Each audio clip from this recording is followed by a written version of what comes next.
নমস্কার বন্ধুরা, আজ 13ই জুলাই, আষাঢ় মাসের শেষ বিপদনাশিনী পুজো। তো অনেকরা হয়তো আগেই দিয়ে দিয়েছে, আর আমি আজকেই দিনটাতে আমার বাড়িতে দিলাম বিপদনাশিনী মাকে। তো আমি আমার ঠাকুর ঘরটা নিজের মতন করেই সাজিয়েছি। তোমার মুখটা দেখাবো। আর একটা প্লেস নিশ্চয়ই থাকতে লাগে যেখানে আমরা প্রত্যেকটা দিন প্রেয়ার করতে পারি, প্রত্যেকটা দিন ঠাকুরকে ডাকতে পারি। এমন একটা জায়গা সবার বাড়িতেই থাকা উচিত। আর মনের শান্তির জন্য আর সব পজিটিভ ভাইবস যেন আসে বাড়িতে, এটার জন্য একটা ঠাকুরের জায়গা নিশ্চয়ই থাকতে লাগে সবার বাড়িতে। আর আজ বিপদনাশিনী পুজো দিয়েও আমাদের সব ভালো লেগেছে।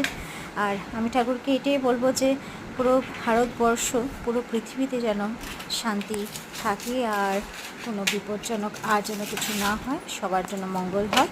এভাবে আজকে ব্লগটা এখানেই শেষ করছি। টাটা।